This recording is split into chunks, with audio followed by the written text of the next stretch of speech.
Hi everyone, I'm Paige and I'm the Chief Executive Officer of Queenslanders with Disability Network. We're an organisation of and for people with a disability, and I'd like to introduce my colleague, Noel. Noel Muller. I'm actually not the dog's body, I'm President of Queensland Voice.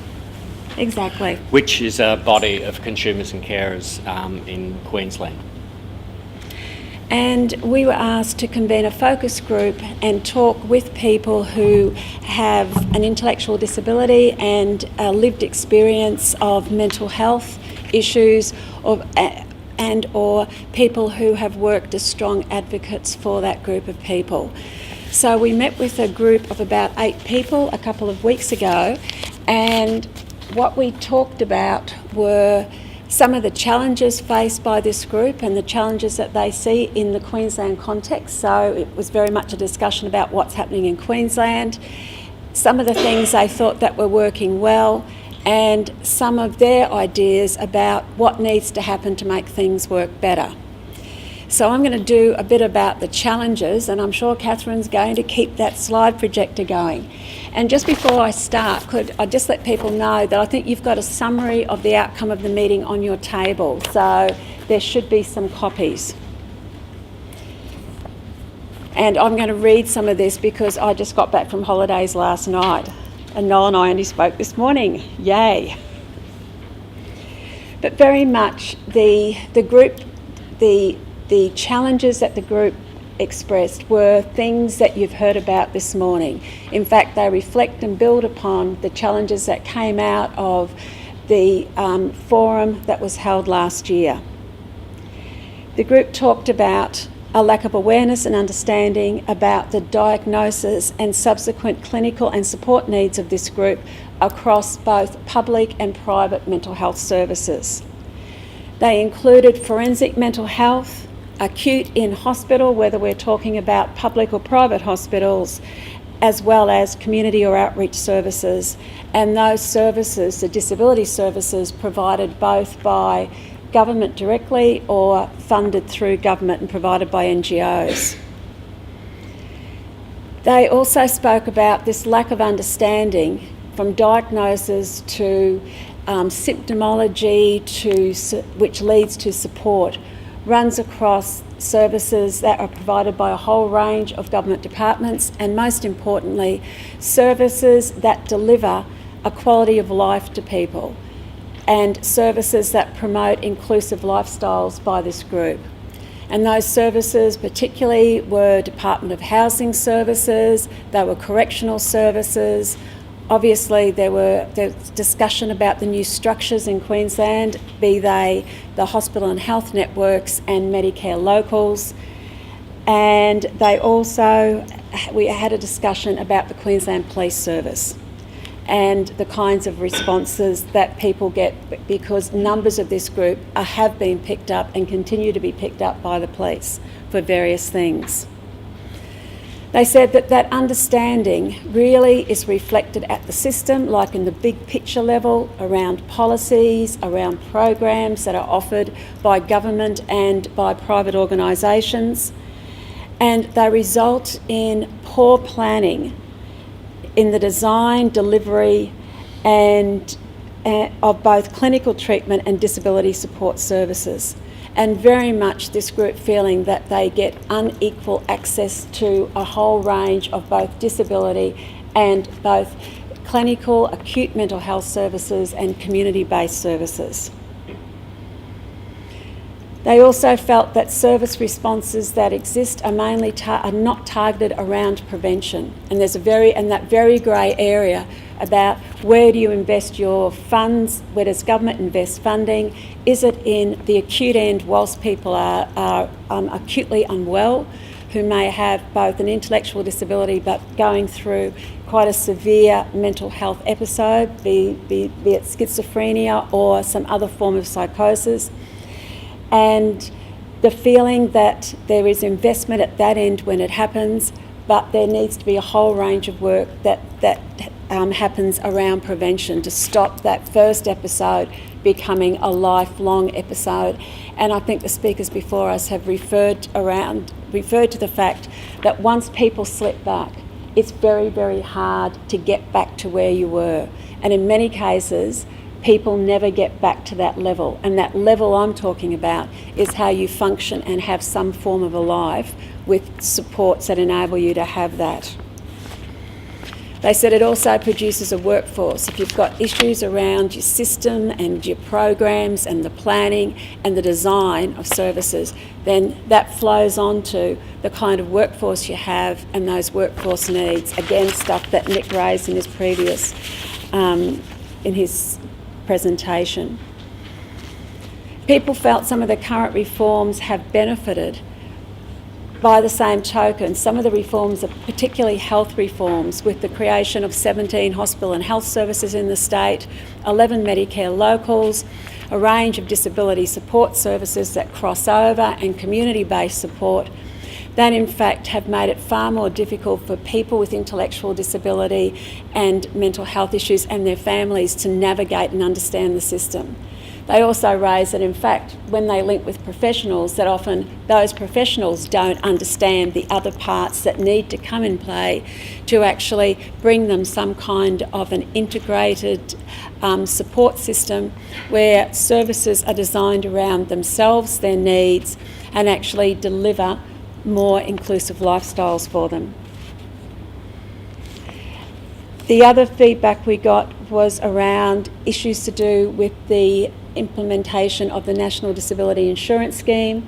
Everyone thought it was a really good thing, but there are questions that are being raised, and they themselves have issues around where mental health sits within the scheme, whether it is part of the scheme and seen as something that will be funded and supported through that scheme, or whether it sits outside it. And apparently these are discussions that are still taking place, and I think Noel probably has more information than I have on that area.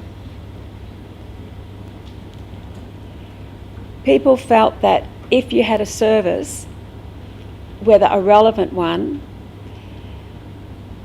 and if you had family support in any way, there is a tendency for acute health services to discharge people far too early. That was something the group expressed rather strongly. They said that it results in repeated episodes back into acute mental health facilities, and noted that often the early discharge comes around weekends and series of public holidays when it would appear that there's a greater push to get people out. And again, the feedback was, yes, they say we have a service or we had family support. However, really we weren't well enough to leave, and our families didn't want to provide the level of support because they're not case managers. And I suppose the other thing that came across very strongly was a feeling by the group that overall there's not a respectful communication and interaction by a whole range of health professionals and disability professionals and disability support workers. And if we generalise that across other areas, be it housing, health, etc., people felt that they weren't listened to, that when they raised issues, it was often seen as something that wasn't true, that wasn't important, and that very much the agendas became the agendas of the people that they were talking with or talking with them, the health professionals, the disability support worker, the housing support worker. The conversation really became around their needs. It wasn't one around the person's needs. And I suppose one of the other ones that came through so strongly was the frustration that when people in this group get agitated or upset or annoyed about those kinds of interactions, when they're not doing as well as they have been, and when they really would appreciate more support, and that support coming in the form of a mental health service, it's often seen that they're behaving badly. They get thrown out of the doctor's office, they get banned from a health service, or they get banned from a housing service, or they get some disability service withdrawing access around the fact that these people are behaving badly and need strong behavioural support. However, it's not about behaving badly, it's about the fact that these people are at that point acutely unwell and they don't need to be given a behaviour support plan. What they need is a service plan that takes into account where they are in relation to their mental wellness and responds by bringing extra support and extra clinical intervention. And at that point I'm going to hand over to Noel to talk about the things that were working well or better. Or better. Yes. And I think Kathy made reference to it as well. Some people do actually get really good service, providing they've got private health insurance and a very, very wealthy family or whatever. So there are some good things. It would appear that as Partners in Recovery, a new program that's generally being rolled out through Medicare locals, but not exclusively, is certainly including some people with intellectual disability and mental health issues. It's very early days yet. In some cases, and one of the consumers, and I wasn't aware of the location, but somebody said where there is general practitioners in hospital programs, their broader knowledge base is sometimes quite helpful. Certainly the Queensland Centre, the work that they do in supporting family and training and so forth is very good. And some disability services, and I'm talking about the actual services, not DSQ itself, that have demonstrated over a long period of time that they are capable and they have the staff that can work with people with ID and mental health issues. Certainly, even though it's supposedly a specialist mental health service, the FAMS program certainly over the years has picked up a number of people that sit in, and particularly services that had a history of working with ID and mental illness in the past in other programs, funded programs and all the rest of it.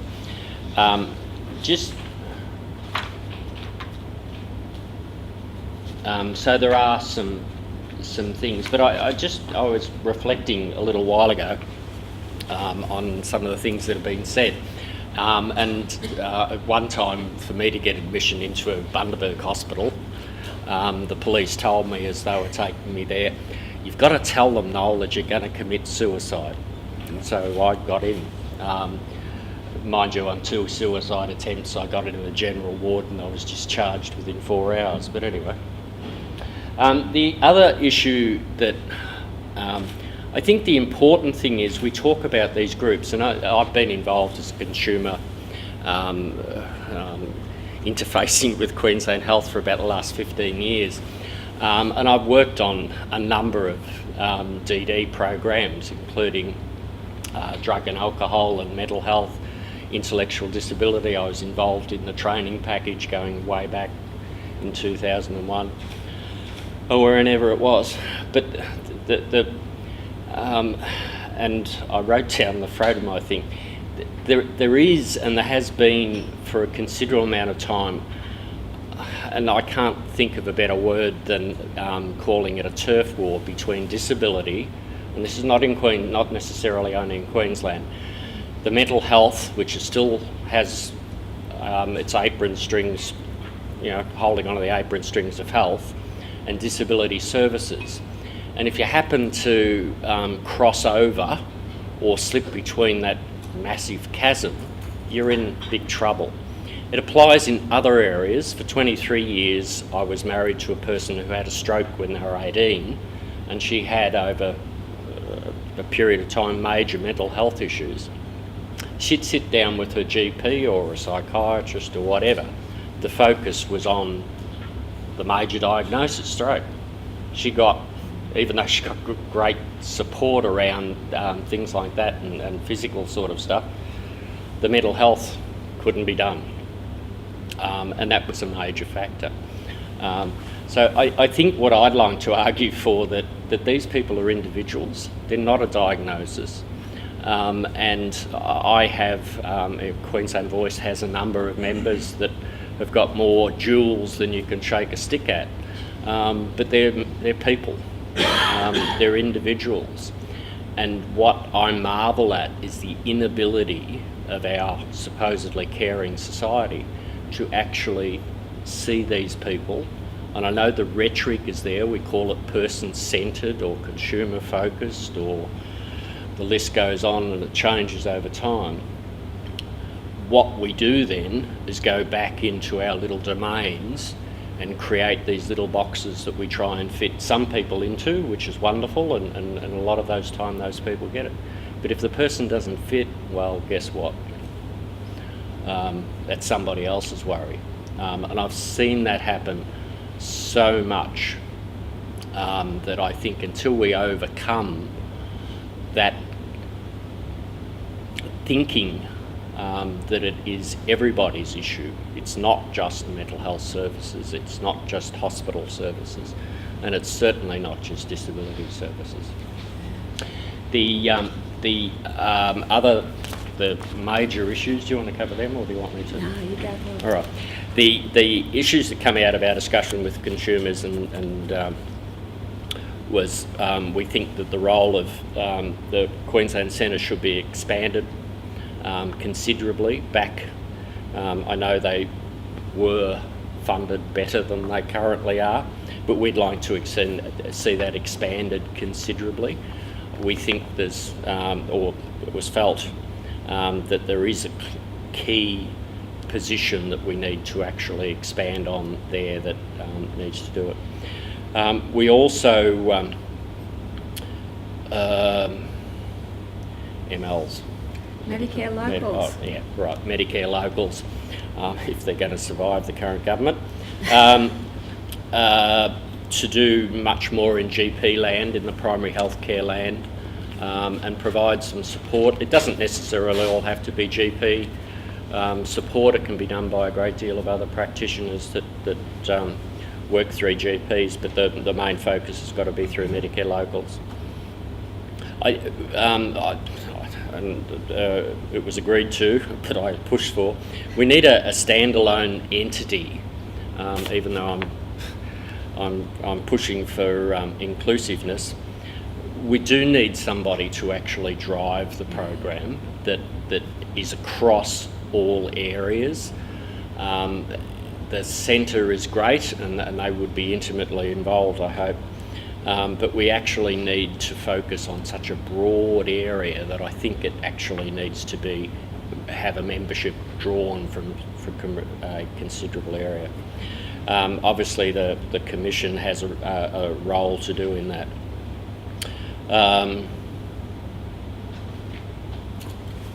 Yes, one of the things that came out was that the Queensland Mental Health Commission take on a lead role and work with the National Mental Health Commission around a strategy for dedicated services and support for this group. That came up especially with the introduction of the National Disability Insurance Scheme being a national scheme and not just a state-based one.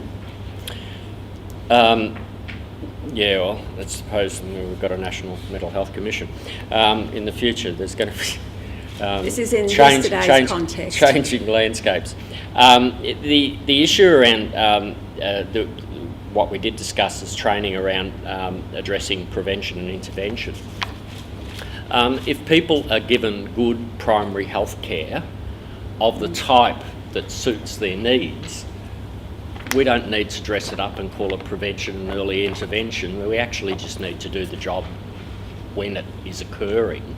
And all too frequently, as has already been discussed, and the case studies, Kathy, are classic examples, and I'm sure there's many more, where if the person's needs were addressed as they developed, then that's just good care. That's not, I don't think we need to glorify it by calling it prevention and early intervention. It should be just core business as far as I'm concerned.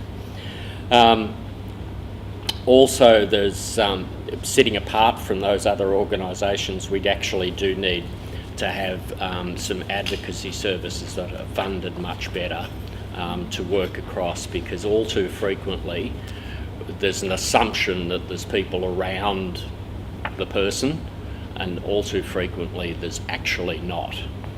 So unless there's somebody independent, and that should be from all of the care providers, I'm not suggesting they haven't got a role in advocacy, but it actually needs to be independent as well, because I see a lot of services that provide very, very generic services to people that have got high needs. And there was just one last one. The other one that came out is in relation to groups that could be especially vulnerable. These are people who are homeless. These are people that are currently living in hostels and boarding houses. They are people that come from culturally and linguistically diverse backgrounds, and people from Aboriginal and Torres Strait Islander backgrounds who at times, because of both cultural issues but also access and a whole range of support issues, are often people that need the greatest support, and yet are the ones, if we're talking about some hierarchy, and this whole group, as Noel said, wasn't a group, but if we're talking about individuals, very much the group felt those individuals in particular get a really poor deal at the moment, and work needs to focus on how that gets changed. Thank you. That's us.